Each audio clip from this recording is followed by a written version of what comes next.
I loves me some 1 degree of Chunky B.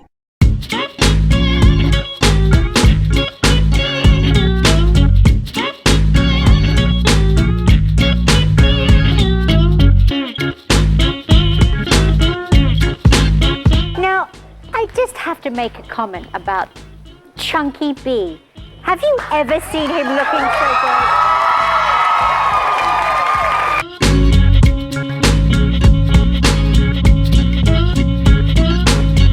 The panel then includes actress Lady Kazan, comedian Chunky B, and Playboy TV host Julie Strain. Chunky? What was the question?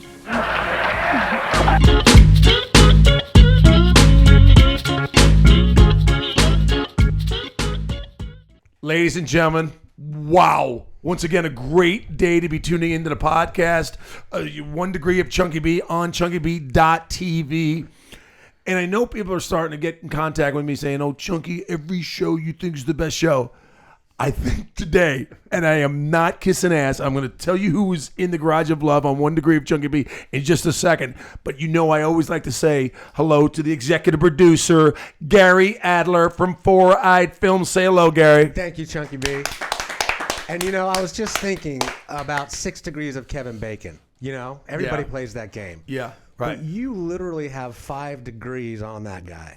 Dude, You know what I'm saying? Yeah. Like, you got 5 degrees on Kevin Bacon. You got him. And you know what his new nickname is when I'm around? Kevin Sizzline. Because he's not even bacon when I'm around. All right. Listen, luckily we have post-production. And we can edit that out. Chunky, real quick. thank you. Real quick, you guys, you know him as the Wizard of the Knobs. He is the man that keeps the tape duct together. Give it up for the Wizard of the Knobs, Travis Spencer. I don't use duct tape. I use the real tape, all right?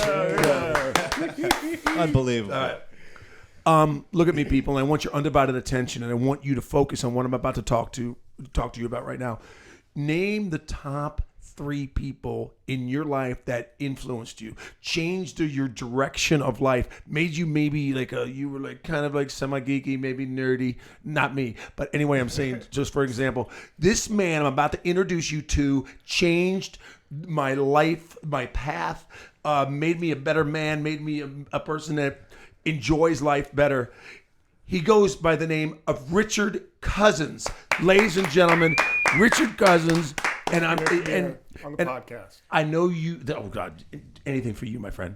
The Robert Cray Band, award-winning, Grammy-winning band, and Richard Cousins is the bass player for Robert Cray. They're old-time friends, but I don't want to talk about that right now. I want to talk about me and you. All right, there we go. All right, there we go. And I want to tell you, Adler and the Wizard, I may go on emotionally. I may get carried away because this man that I know, I've been rolling with you since 26. Yes. Okay, and We were both younger men then. Indeed. You know. But check this out.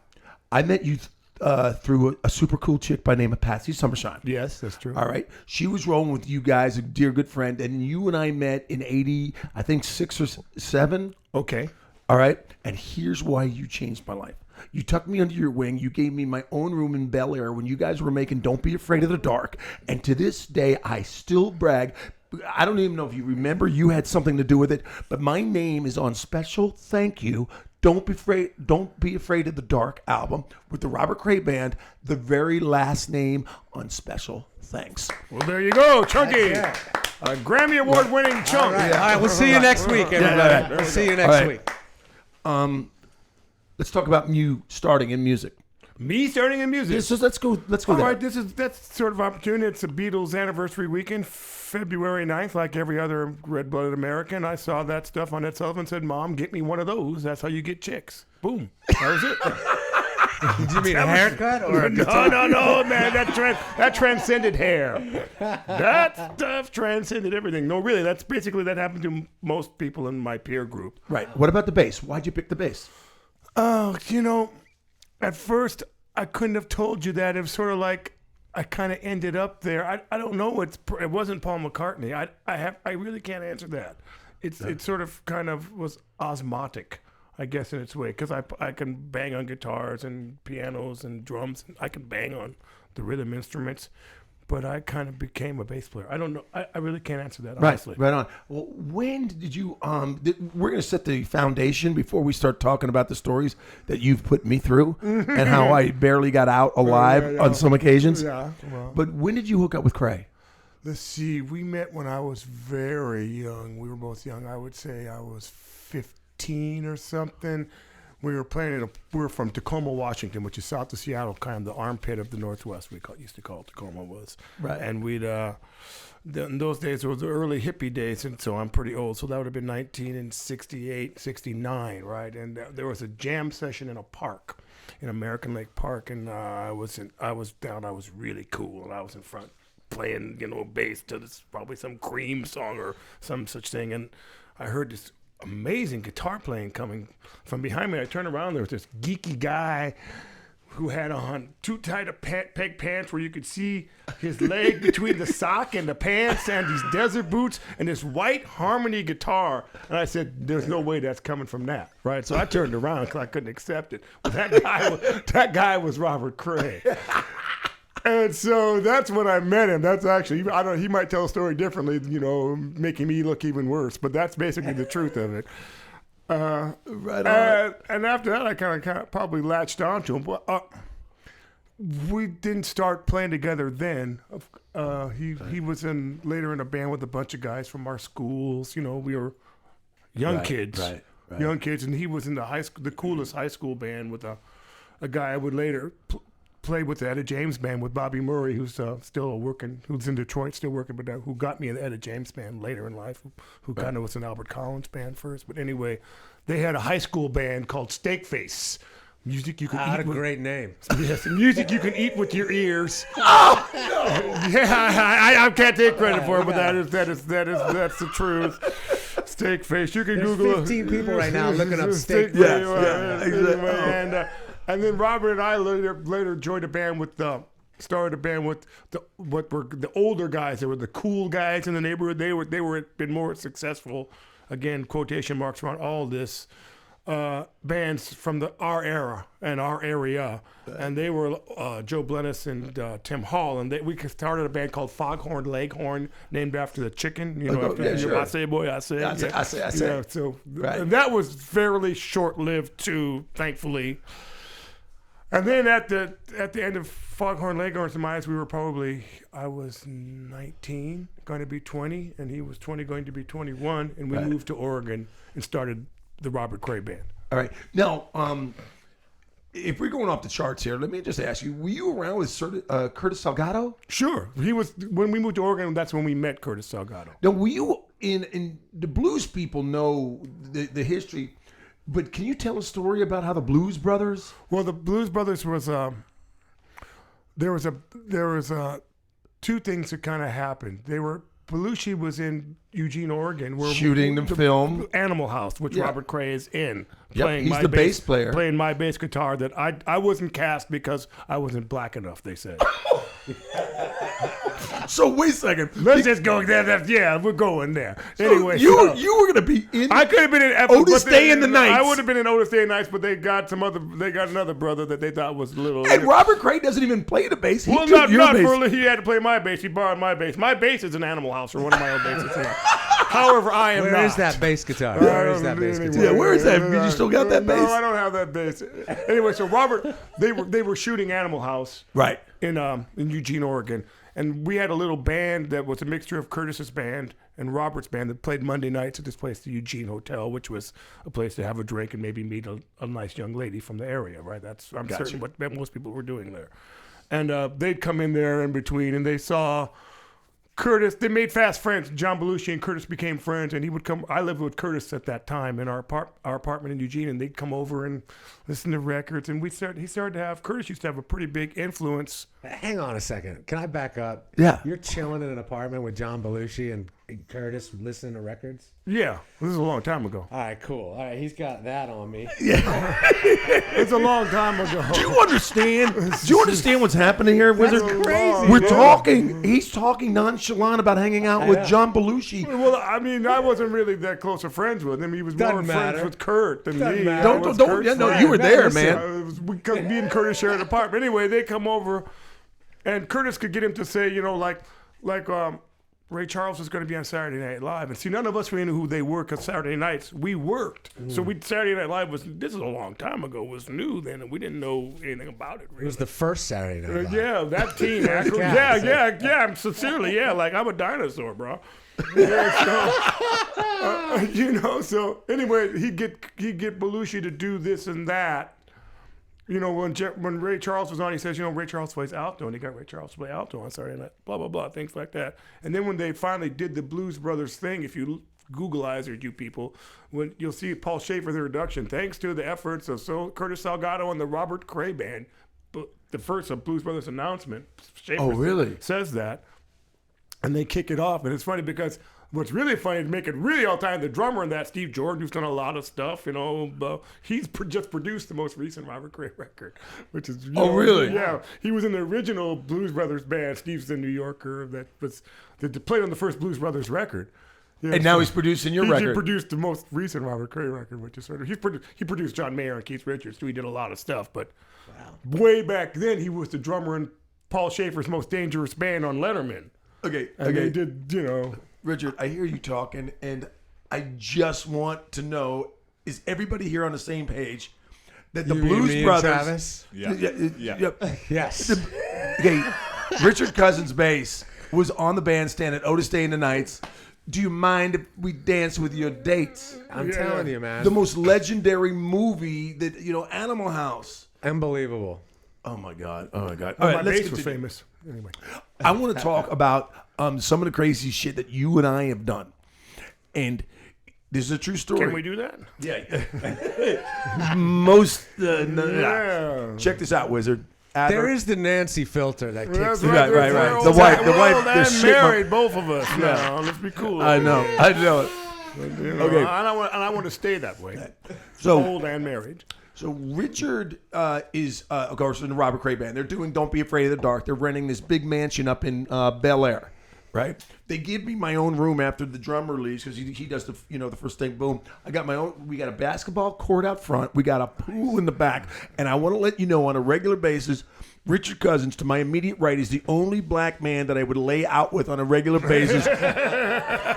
And we would lay there and like, I'm a black man who wants to be Tanner. Got to get in the movies, Can't man. get too black, man. I obviously gotta couldn't get in the I movies. wasn't black enough to You get weren't in Animal black.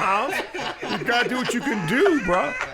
Yeah. Now, who's paying for the house? The record companies? Or Yeah, record companies? Yeah, well, you actually are in the end. Right.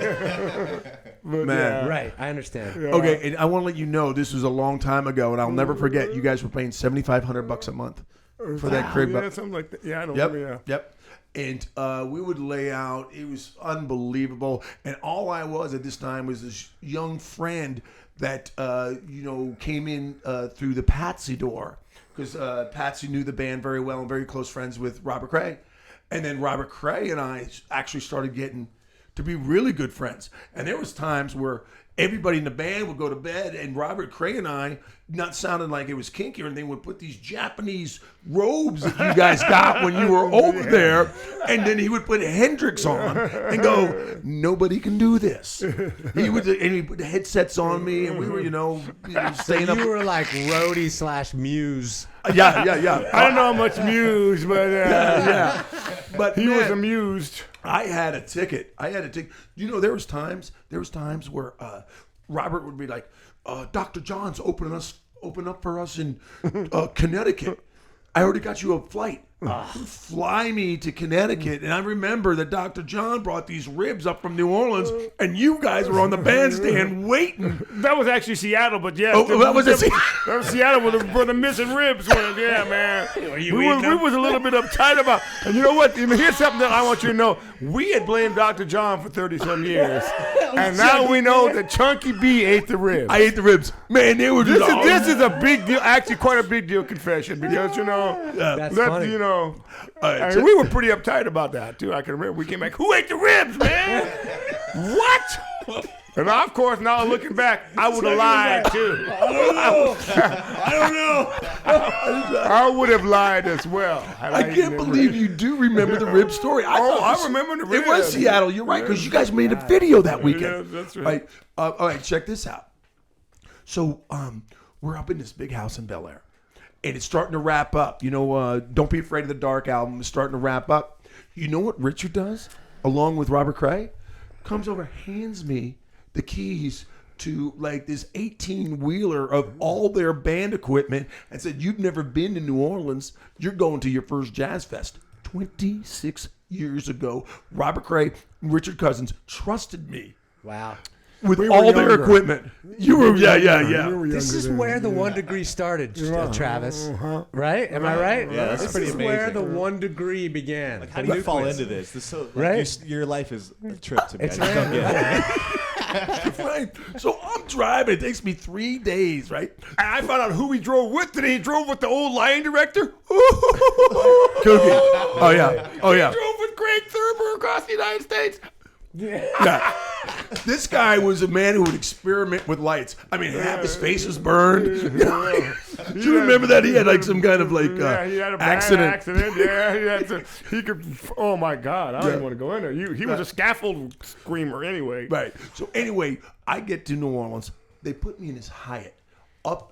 And I'm like living high off the hog. It's my first Jazz Fest, and I know some friends from around the country, from college and all this shit.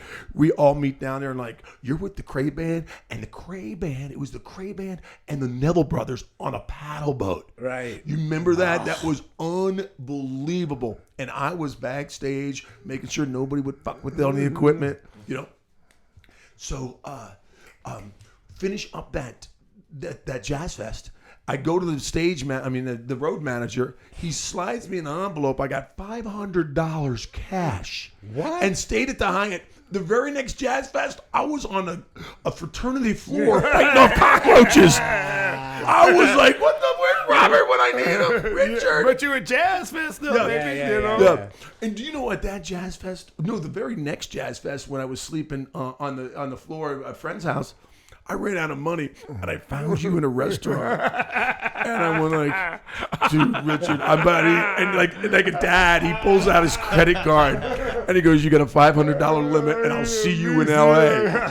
I don't know if you remember that. But I believe it, yes. And you were having dinner with like Bonnie Raitt and some dudes from like Little Feed or something. You had a long table, and I put you on the spot. You couldn't say no. He's like, I'm Richard Cousins. I gotta be, boom. Dog you. Anyway, Okay. I got him back later. That's Yeah.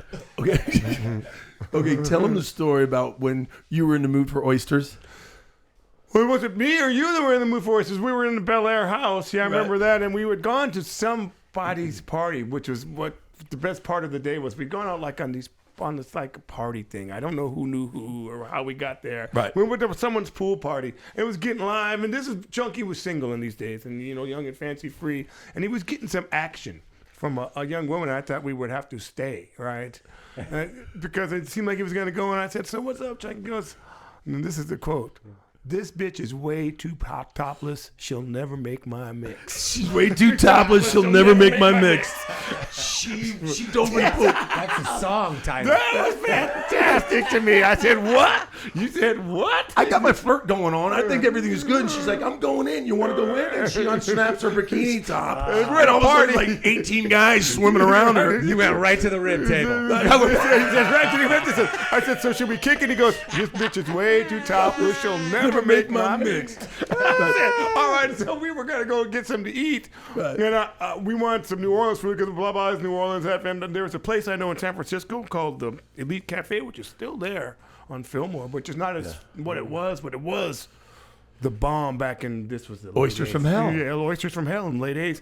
So again, I was a semi-rock guy in those days. I could be a little more less frugal with my funding. Yeah. Let's put it that way. And so we flew to L.A. I mean, flew from L.A. to San Francisco to go get dinner, basically. Yeah. That's how this guy. And do you remember fighting at the airport because you wanted to sit first class? And they're like, "There's no first class to San Francisco." So yeah, on Southwest or whatever. Yeah, because in those days, remember, you could just go. Yeah. It's like buses and stuff. You know, you could just go down and say, Yeah. "Who's going next?" You could, you could just go to the. It was Right. kind of cool. You just go to the airport and pull up and go. Can't do that anymore. No, you can't do that All anymore. kinds of It's them. all kinds. You got to plan that forever. Anyway, we flew to San Thank Francisco. you, terrorists. Yeah, really. Fuck up my dinners. Fuckers from Bora Bora. I mean, whatever. Not Bora Bora But Bora. no, really, you used to be able to do that. It's funny, you know. You guys need anything? Yeah, get us a beer. I know Richard and I are just chatting. But, Yeah, but so we did. We got oysters from Healthy Elite Cafe, and Right. Did you and call- partied the rest of the night. We danced the night away, as they say. know. Yep. Yeah. I remember, believe it or not, for some reason I had a sleeve of Girl Scout cookies.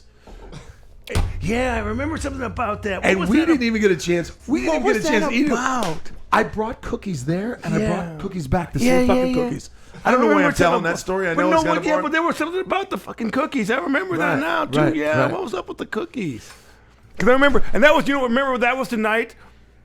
This is another like 1 degree from Chunky B that I almost got in a TV commercial. Remember that's because that's Ridley Scott was cutting Yes. the Michelob commercial, and I got cast, but I didn't get it. Didn't make it, but they paid a whole bunch of bread and flew me around. Yeah, and stuff. yeah. That was all from that night from flying to dinner.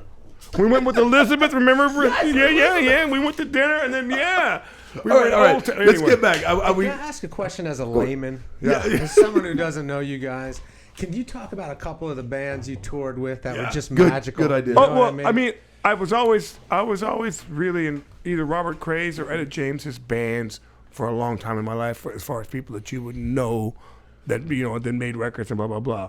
And in that context, I got to see and do and meet and hang with a lot of really,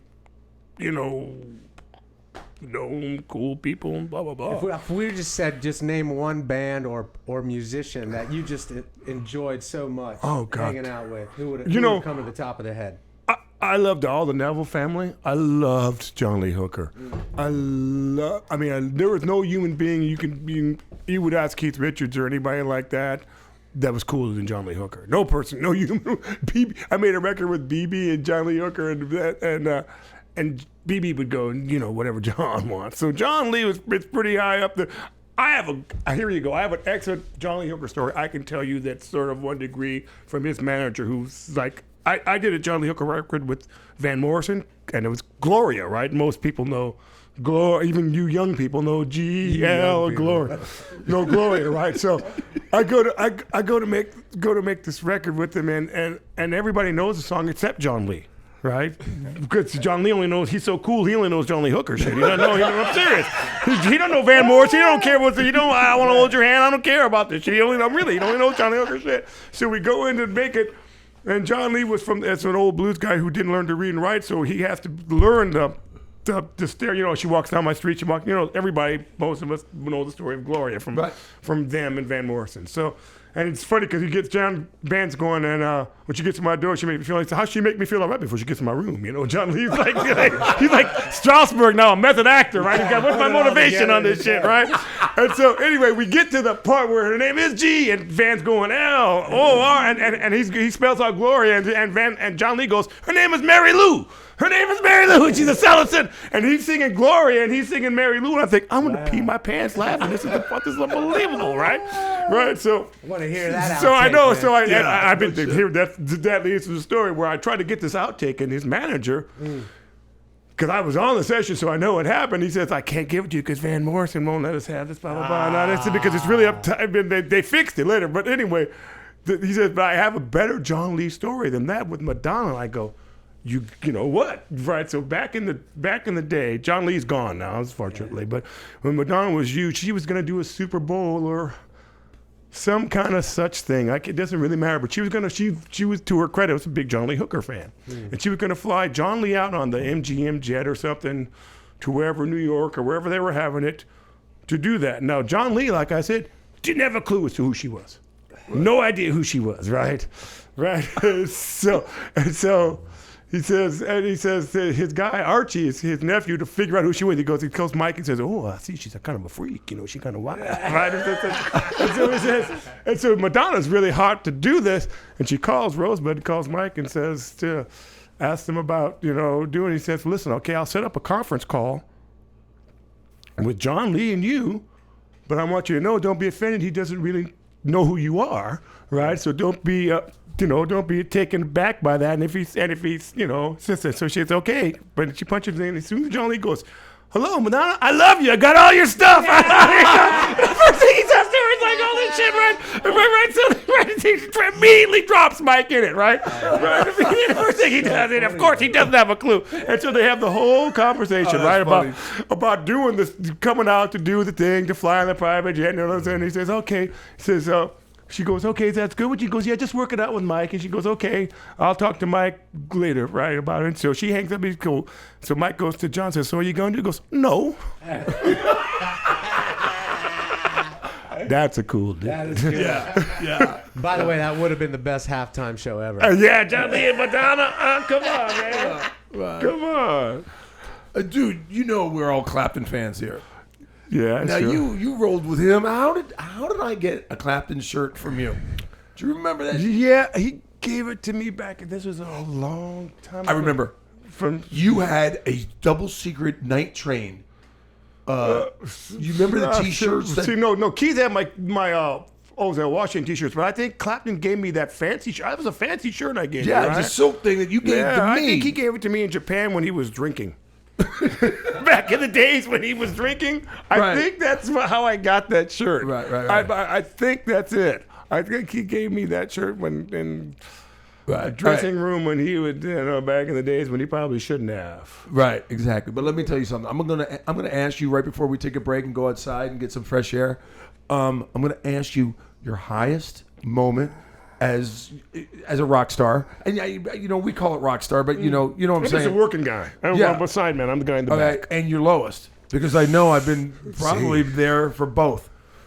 Yeah. No. Hold that thought. Okay, I have to think about it. Is it okay, executive producer? Can we just? I think that's a great time to break. And by the way, I have an amazing Robert Cray story that I'd like to tell when we get back. Regarding his chunkiness. 1 degree of Chunky B. We'll be right back in a second. All right.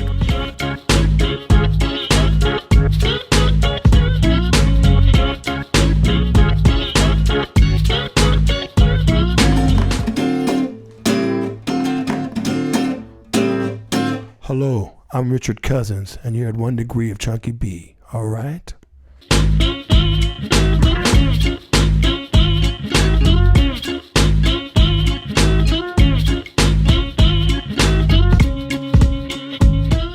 Ladies and gentlemen, welcome back to 1 degree of Chunky B on ChunkyB.tv. Across the table of love, Gary Adler, the Wizard of the Knobs, Travis Spencer, but the man of the hour, the man of my life, the man who's done so much crazy good things for me is Richard Cousins. Round of applause. Thank you, Chunky. Thanks for being here. Thanks for being here. Yeah.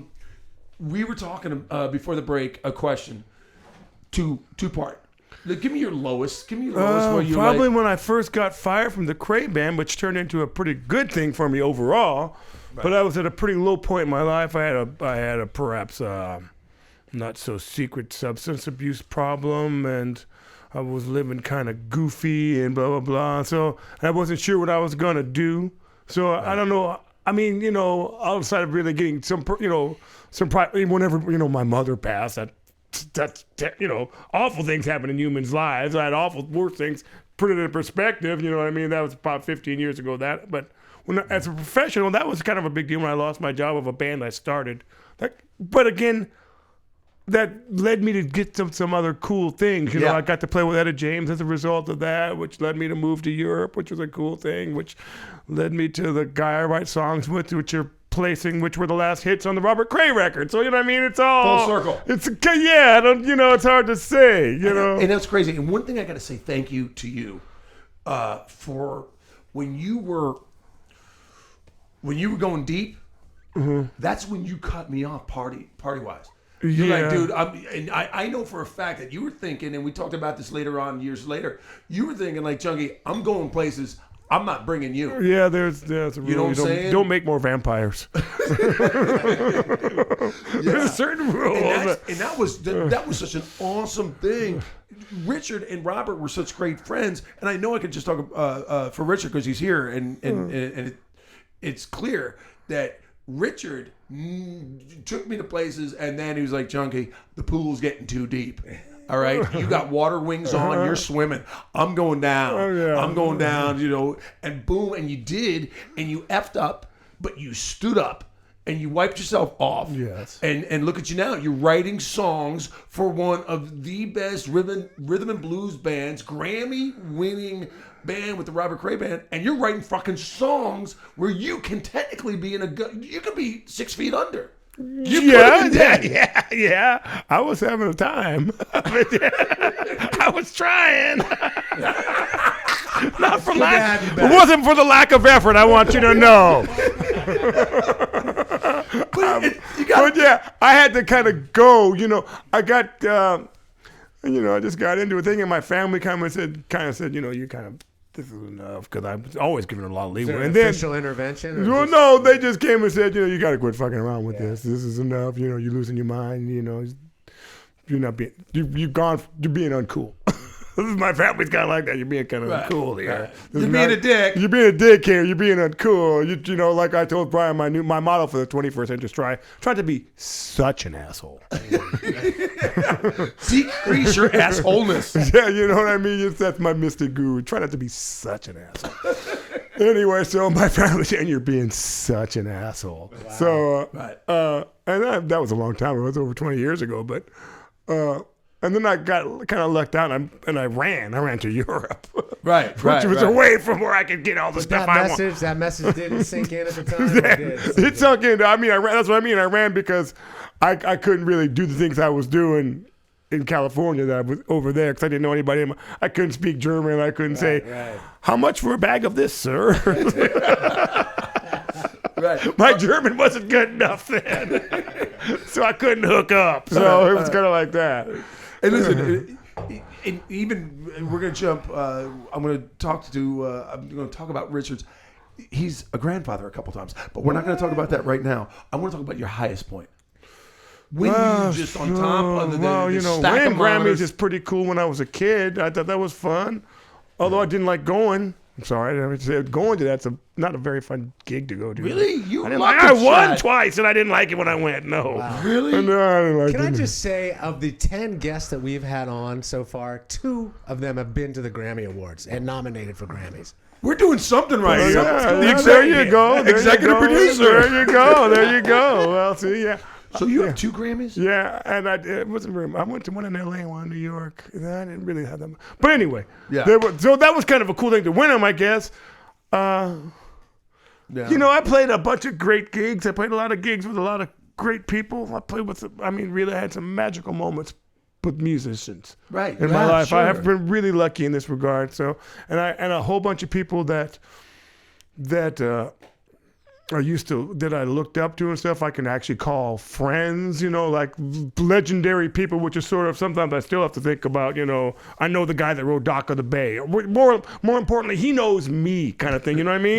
That's you know how it is with famous people. Yeah, I know them, but do they know you actually, right? Yep. Right. So Steve Cropper knows my name, which just sort of freaks me out in a way, Right. So things like there's a lot of I can say a lot of that.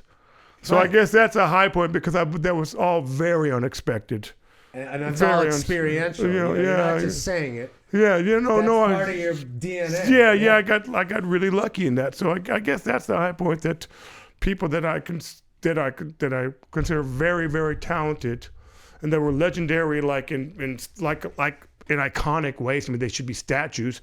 Actually know my name, or right. So that's sort of and that was very unexpected. Let me ask you this.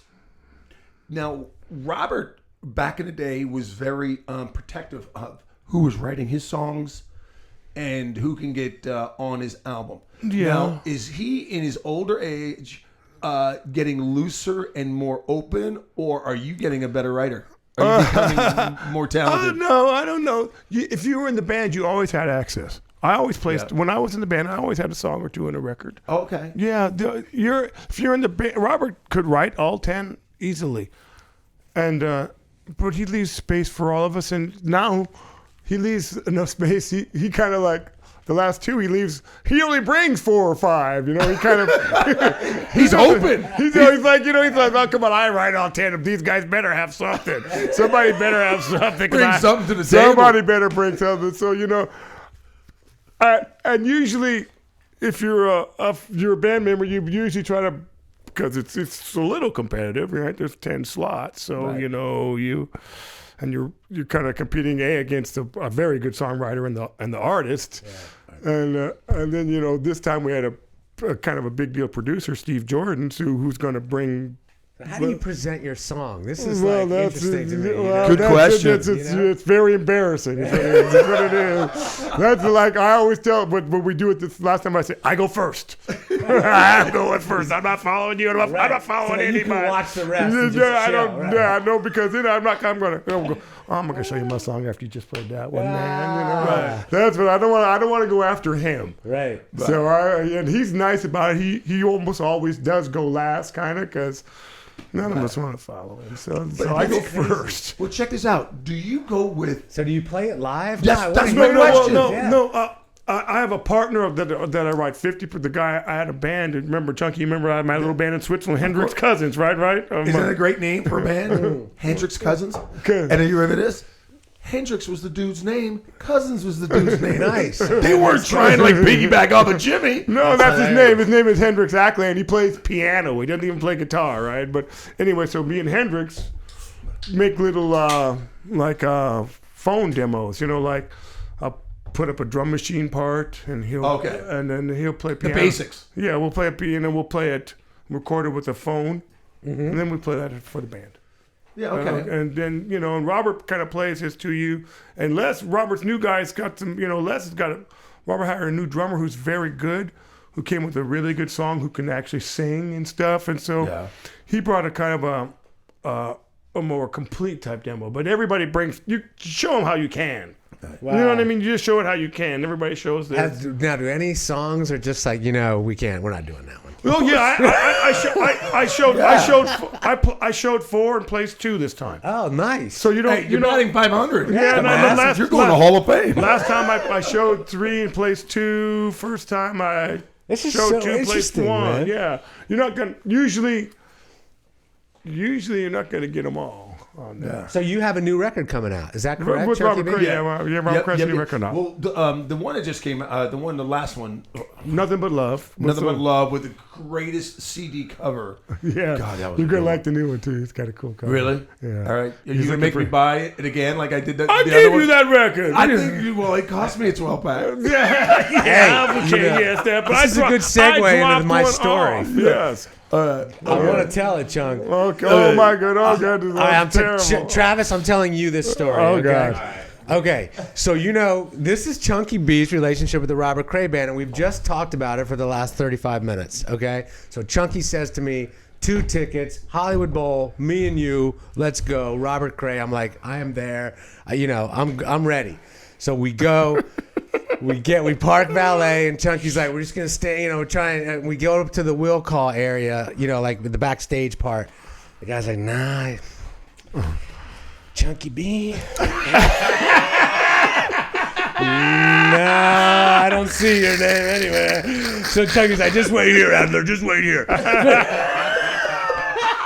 Okay, so the guy's going. Yes, it is. He goes back. He comes back. He's like, oh, blah, blah, blah. Then the white van pulls up, right? And Chunky's like, that's Robert Cray. That's Robert Cray. So Robert Cray gets out of the van with his wife and his family and comes over to Chunky and gives him the one-arm kind of 50% hug. I think we coined it the lukewarm hug. Now, I will say this. Eventually, we got the tickets, okay? And we walk into the Hollywood Bowl, and they are not to his liking at all. We're up there, right? And Chunky's like this to me. He's like, this is my relationship with the band now? What the fuck, bro? What the fuck? So we watch That's a good Chunky B, by the way. What the fuck, bro?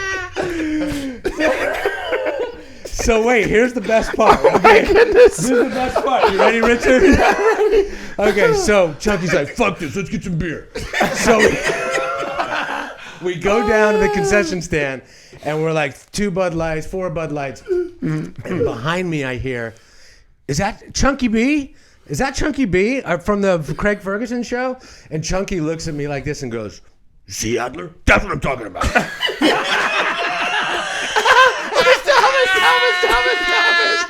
That's what I'm talking about, Adler. See, somebody knows me. That's what I'm talking about. Oh my God. That's rough. Was it me? Dude, that was the funniest fucking no. Was it me? It was a genuine fan of Chunky. Oh, I thought it was me, man. I thought it was me. After that moment, we enjoyed the concert. That was okay. In some defense, the Hollywood Bowl is I want Mavis Staples on the gig. By the way, I plug. We're playing with Mavis Staples in Milwaukee on Sunday, someplace. Sunday and Monday. I don't know where, but that's why I'm here. You got it. Right? You got it. I don't know where. Somewhere in You Milwaukee. got Facebook. Anyone can get in touch with you. Yeah, all that stuff. I'm open to all suggestions. And that day we were playing with Mavis and kept moaning. I remember I wanted to watch Mavis, and I go, "You can't stand here." I go, "Where the fuck can I stand?" Someone from the Hollywood Bowl. Yeah, they heard. It's a lovely facility. I'm not gonna get in trouble, but they heard you around all day at that. Yeah. They pushed you around. They They pushed Chunky around. They man. pushed everything. Chunky was not. My point is, Chunky was not special in that regard. And I have been for years, man. I'll tell you one thing, Richard Cousins. You have always taken care of me and my family. Oh, you know something? Not to change the subject, and it's in here somewhere. I was looking for it earlier. I can't find the photo box where there is. I kid you not. My daughter, at the age of 5. Him sitting in this backyard painting my daughter's toenails. Wow. Because of my painted toenails. Yeah, she liked mine. Nice, see, man. yeah. Can we see those? I don't know if we can see those. I get my feet up there, bro. I don't know about all that. Yeah, look at that. Travis, you there? You on there? I can see that greenness. That's hot. Okay. Mrs. Rosser does that for me anyway, yeah. Yeah. But yeah, I was painting Riley's nails back in the day. Oh my God. What a 'Cause crap. it was my polish, I brought my own. You brought my own polish. I got my own. All right. Who's one person you want to be on the bandstand with, dead or alive, that you haven't been on? Oh, wow. Haven't been with? On a band, though, there's a lot of them. I never played with Dr. John, who I'd love to. I'd love How Dr. have you John. not played with I Dr. don't John? know. I finally got to play with I can almost Taj. set that love up. Taj. I've never played with Mac. I'd love to play with I love Mac. I finally played with Taj after, I'd known him for a long time. Yeah. I finally got to play with him with Curtis. Man, I don't, that's a lot. That's Aretha? Come on. Yeah. I mean, there's a bunch of people left that I'd love to play with, but, Right. that I didn't get to. Okay, let me ask you this. Name one person you played with that you wish you didn't. I'm not doing that. But there are some. I'm not doing that. We'll talk about that. I'm not doing that. Hey, no. can I bring something up that you guys can talk about? Well, all the stories I hear about Chunky B, the woman that introduced you to Richard, Patsy Summershine. there's a movie here with this person because that's the connection. She's Patsy's Yeah. special. That's a very cool woman. Yeah. And the family was always The whole family. The really whole cool family. people. Yeah. I'm in sort of, that 21st century touch. How you are with people, with Emily and Patty, like how we liked stuff together on Facebook. It's sort of us. Like a 13-year-old girl, but you know what I mean. So, but to be honest, and a good point about, I sort of have know what's up in a way as a result of this stuff. So I'm sort of in touch with Patsy, as and Emily, so and vice versa. I see Emily the whole time. Do you? She's out here? No, she's up in. Excuse me. She's up in Santa Barbara. Oh, okay. Still working for that little airlines up there. But she's coming down here. She's been with the same guy, Daniel Bryan. He's an incredible dude. So Emily's in my flow. Oh, that's cool. That's Yeah. cool. There was a really, this was a long time ago. when in the heyday of what like what Brian's talking about, or Chunky, is a time when a team like Roberts would do 2,000-3,000 chairs. Now it's I'm kind of more of a work and stuff. I did 120 some shows last year, and some of them are 500 and some of them are 5,000. I mean and bands. Like we were talking during the break, a lot, this century's Robert Cray, Gary Clark Jr., to me, the amount of units that a band like that can do compared to this heyday is. But is that a testament to the type of music it is, or the testament to the way where the music business is? I think it's a testament to the way the music business is. I think that's just, and it's sort of a sad fact of our future that, and I don't want to be the big lamenter old grandfather told us about what the recorded work has become devalued to the point where it may become extinct. Because right, everyone's going to be doing their own shit. The recorded work has become so devalued, and in every medium. True. In every medium, it's becoming so devalued that it may become prohibitive. So does that hurt the old schooler, or or help the new schooler? Which I think it hurts the old schooler. There's jobs being lost. Yeah, I think there's that, and perhaps ones that are valid. Perhaps there was a lot of fat on in the old system, right? There's definitely perhaps people that didn't need to be at record companies or blah blah blah. That there's definitely always that, but I don't know that it helps the new person that much either, because the recorded. And you guys know this as well as anybody else, there is a craft to the recorded medium. It's a different one than the other one. And it's a craft that will be lost because it costs too much money. And people will not, It just costs too much money. And nobody's going to go into a studio and engineer a record or get this kind of up the perfect tempo for free or a deficit. It's just like... Right. Well, this is I don't have the solution, but... until they figure out a way to remonetize the situation, I believe the recording industry is in danger. Now, teams like mine always work live. Everybody has to work live anyway, and I'd say that's a good thing. But we are losing a craft. No doubt. We're losing a craft, which sucks because, Beatles records meant a whole shit pile to me. I don't know about you, but you couldn't do that shit at the Cavern. They didn't do Sgt. Pepper at the Cavern Club. They, you need to be in that room with all the bells and whistles to do that shit. I think you're just starting to get me sad. Yeah, well, You're getting a little. on that misty note, folks. And you know something? Do you know, for a good time, Richard and I at times would actually play a 45. He had hundreds of 45s, and I actually still have a collection in my shed of old 45s that you and I used to...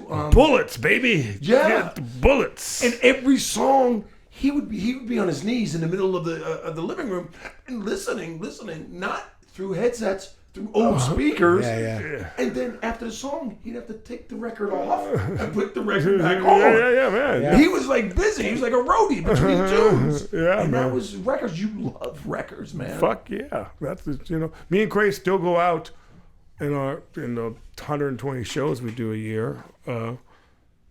In town to hit what real mom and pop record stores and try to find actual real vinyl and my goal is to basically find stuff I can't get online. I'm part of the digital. I buy records online. I buy music online, but Give us one treasure you found. Oh man, I found an Aretha record you can't get called You. I found this. I searched for this Albert Collins record called "There's Got to Be a Change," which it was virtually impossible to get. And I've got, I find stuff. But the funny thing about the story is because we're kind of in it together. But sometimes one guy won't tell the other guy. Like I had a bicycle. I'll pull up. I'll find him in there. I go, "Hey, bro, you weren't gonna call me? What you in? How long you been in here? How long you been in here? What? I'm serious. I go to catch him in places. I go, hey man, what? I always call you when I get to one. How long you been in here? I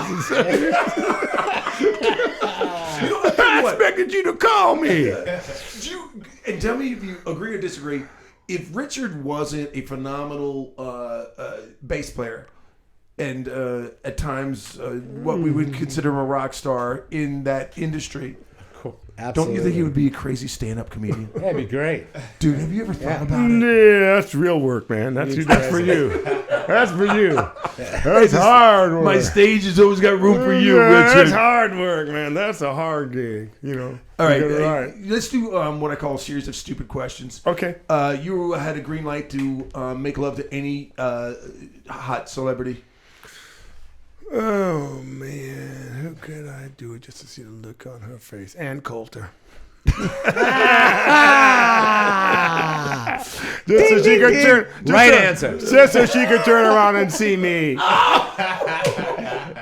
I mean turn around, Ann.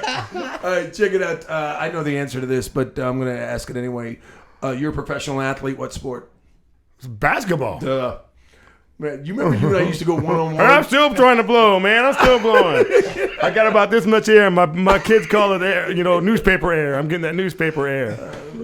Sunday edition. Are you a football fan at all? Yeah, Were you sure. I rooting like for the big Seahawks? America. I like them big American sports. Were you liking the Seahawks? I bet the Seahawks. That's who I bet, but I didn't think it was going to be like that. Whoa! I didn't think it was going to be like that, bro. Bruno Mars could have kicked Denver's ass that night. Whoa, that was fucked up. I'm sorry.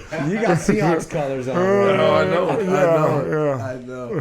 All right, let's say anywhere in the world you can live. You got all the money you want. Hey, wait a second, hold on. I kind of do that. I know. I was about to say. that. I was about to say. Tell everybody your situation and where you're at. I live in Zurich and Lahaina and a tour bus. Right. Nice. Right. Now you got family. You got grandkids. Yeah, in Lahaina. You know something? This motherfucker used to be so proud when he and I were rolling through Hollywood and checking out shows and shit. You always loved the fact that he would go, "Hey, guess which one's older? Guess which one's older?" And the chicks would be like, "I think he is," and you'd be like, "Ah!" Yeah, he loved the fact that everyone thought. You remember that? I had a good one the other day at the Albertsons where I'm staying at this hotel. I was buying my stuff for the game, right? And this lady who's not one that young goes, "Oh, I like your hair. I've never seen it in that color." I go, "You mean gray, bitch? What the fuck? You never see him in that color, huh? Gray." The same as your cataract. What the fuck? All right. Here's a true story. We used to sit poolside together, and there was Richard, right? There was Richard doing this. I was with him when he was just starting. Getting him started. He had a little afro, and all he was doing was twisting. He was twisting For years. You gave I me had the a haircut for a long time. Yeah. You were committed to that. Everywhere we were going, he'd be driving. You remember you bought that little Miata? Yeah. I brought that car to Europe, man. I got pulled over all the time. It was a convertible purple. No, turquoise. Turquoise. Nice. I got stopped all the time, and I brought that car, shipped it over to Switzerland where I live, just because crazy people were driving it here, so I brought it over there in a crate, and I'm telling you the truth, people would steal my license plates all the time because they had California tags, which I didn't think, but that was considered cool. I go, I can't drive today because somebody stole my tags again. I mean, the whole license plate, people would come in the night and steal I had to get special locks. The DMV thought I was crazy here. It took me like 4 sets, I'm serious, of license plates for that whip. Yeah. That car was trouble. Yeah, it was trouble. That car was trouble. Yeah. Okay. Your last supper, your last dinner. You're going down death row. What are you ordering? No shit. I don't think it matters then. Fuck. Fuck. I don't know, man. It ain't nothing gonna be that good then. I don't know. I can't think of anything I want to eat now. No. All right. You're making dinner for Obama. What are you serving him and his family? I don't know, maybe some island type thing or some fish or something. I don't know. A jerk of chicken, maybe. A jerk of chicken. Yeah. Nice. Is that code for anything? We're talking about Barry or Shelley. All right, dude. I want to tell you, and I I laughed so hard today and cried, and I'm not going to. I'm going to do my best not to cry, but I'm going to look you square in the eye and say, Richard Cousins, you are one of the top greatest people I have ever hung with. You, and you know something. And let me keep talking because these words are not used correctly. In today's society, and you young kids probably should look these words up. It's called integrity, character, values, friendship, and loyalty. And the man in my immediate right, Richard Cousins, has been all of that to me for 26 solid years. Get over here. Give me a hug. Ladies and gentlemen, seriously, I'm getting fucked. Go find him on Facebook. Go to my executive producer on Four Eyed Films, and go to Travis Spencer, who's got no future. Just Not true. Thanks, John. Thanks, the wizard of the knobs. He's moving soon. A man in a room with grown men and beers in a garage. I feel sorry for Travis. I'm gonna do, man. All right, you are watching and listening to 1 Degree of Chunky B on ChunkyB.tv. I am Chunky B, and we are DONE. Peace out. Hey. Nice. I loves me some 1 Degree of Chunky B.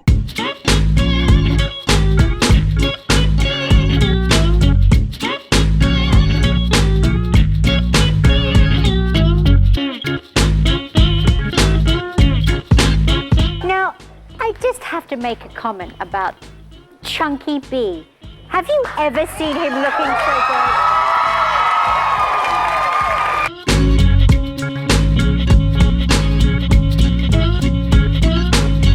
The panel then includes actress Lainey Kazan, comedian Chunky B, and Playboy TV host Julie Strain. Chunky? What was the question?